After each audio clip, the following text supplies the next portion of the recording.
warahmatullahi wabarakatuh.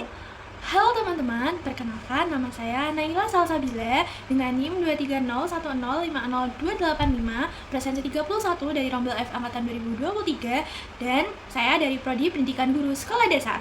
Di sini saya akan menjelaskan tutorial atau bagaimana sih cara menggunakan PPT interaktif dengan hyperlink yang berjudul Mengenal Perasaan Bahasa Indonesia kelas 2 SD. Langsung saja kita masuk pada slide 1. Jadi di slide 1 itu adalah cover dari PPT tersebut.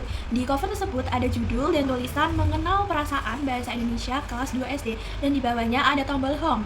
Jika tombol home tersebut diklik, maka PPT akan menuju ke slide menu. Pada slide 2 yang berisi menu itu ada 6 tombol. Yang pertama ada tombol panduan penggunaan. Di panduan penggunaan itu isinya bagaimana sih cara menggunakan PPT interaktif tersebut. Adapun tombol-tombol lain seperti next, home, back itu fungsinya untuk apa akan dijelaskan di panduan penggunaan. Yang kedua ada tombol profil penyusun, jadi biodata dari pembuat media PPT interaktif ini. Yang ketiga ada capaian pembelajaran, apa saja sih yang harus dilakukan oleh murid untuk mencapai kompetensi tersebut. Yang kelima ada materi, jadi isinya adalah materi-materi yang diajarkan guru kepada murid. Yang keenam ada video pembelajaran, jadi nanti di dalam PPT tersebut ada sebuah video dan jika diklik itu akan mengarah pada YouTube.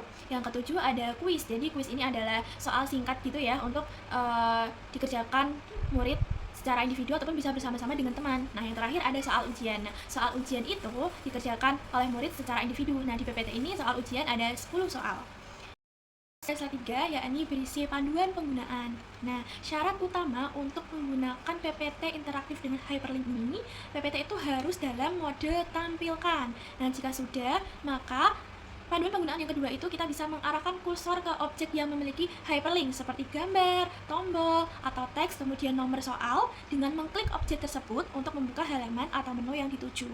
Yang ketiga ada tombol home. Tadi saya sudah jelaskan di awal kalau tombol home itu jika diklik akan kembali ke cover PPT slide pertama. Nah, untuk tombol back kembali atau previous, jika diklik akan kembali ke slide menu dan slide sebelumnya. Nah, yang kelima ada tombol start. Ini tombol start itu khusus di kuis. Nah, fungsinya untuk apa? Fungsinya untuk memulai kuis. Di sini kuisnya berisi 3 soal. Kemudian yang keenam ada panduan penggunaan tombol next. Nah, tombol next ini jika diklik akan tertuju pada halaman selanjutnya. Kemudian ada tombol Start Now, ini pada bagian soal ujian yang berisi 10 soal. Fungsinya untuk memulai mengerjakan soal ujian yang terdiri dari 10 soal tersebut.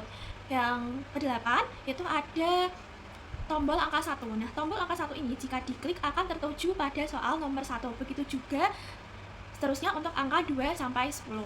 Yang ke-9 ada kolom jawaban, misalnya sedih atau senang. Nah, opsi jawaban sedih atau senang tersebut jika diklik akan menampilkan jawaban benar atau salah. Slide kelima itu adalah slide capaian pembelajaran. Nah, di sini capaian pembelajaran itu ada 2, membaca dan menulis. Di dalam slide capaian pembelajaran itu ada 2 tombol di kanan maupun kiri bawah. Yang pada bagian kiri itu tombol back, nanti jika diklik akan ke slide sebelumnya. Nah, jika di kanan bawah itu kan ada tombol home, jika diklik maka akan tertuju pada slide menu.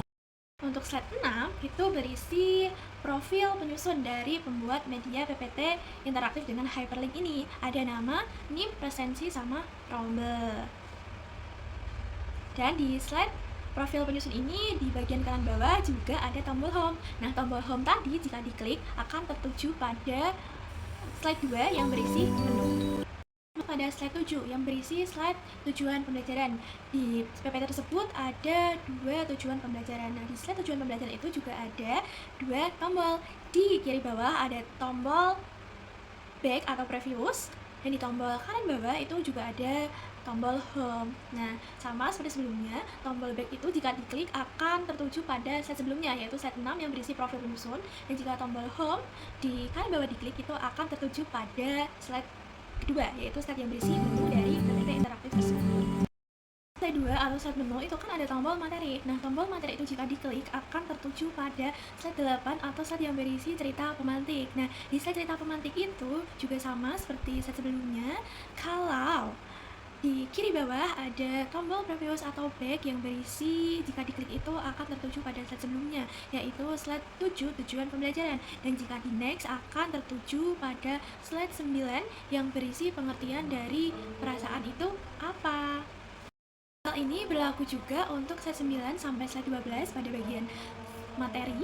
Jika slide 9 sampai slide 12 itu setiap masing-masing slide itu juga pada kiri bawah ada tombol back atau previous, dan di kanan bawah itu ada tombol next. Dan jika tombol previous atau back itu diklik, maka akan tertuju pada slide sebelumnya, dan tombol next itu jika diklik akan tertuju pada slide selanjutnya atau slide berikutnya. Mengingat kembali pada slide 2 atau slide penuh, disitu kan ada tombol quiz. Nah, tombol quiz tersebut jika diklik akan tertuju pada slide 14 yang berisi yaitu slide quiz time. Nah, di dalam slide quiz time tersebut ada di tengah itu ada tombol home, dan di bagian kanan bawah itu ada tombol start. Nah, jika tombol home tersebut diklik, maka akan tertuju pada tampilan slide 2 atau menu. Dan jika tombol start tersebut diklik, maka akan tertuju pada slide selanjutnya, yaitu slide 15 yang berisi soal kuis nomor 1. Jika dirasa sudah murid ini penasaran dengan jawabannya, maka guru bisa mengklik tombol next untuk beralih ke slide selanjutnya yang berisi jawaban dari soal kuis nomor 1. Nah, ini berlaku juga untuk kuis nomor 2 dan 3. Caranya sama seperti cara menggunakan kuis nomor 1. Masuk pada slide 22 yang berisi soal ujian dari nomor 1 sampai soal ujian dari nomor 10. Nah, jika angka 1 tersebut diklik, maka akan tertuju langsung pada soal ujian nomor 1, itu soalnya seperti apa, dan optionnya itu ada ABC yang berisi apa saja. Ini berlaku juga untuk angka 2 sampai 10. Jika angka 2 sampai 10 tersebut diklik, maka juga akan tertuju pada soal nomor 2 sampai 10. Pada tampilan soal ujian nomor 1, di situ tertera ada soal dan option jawaban A, B, C, D. Mengklik jawaban tersebut adalah A, maka jika option A tersebut diklik, maka akan langsung muncul tampilan jawaban A tersebut itu benar atau salah. Nah, hal ini juga berlaku untuk soal ujian nomor 2 sampai 10.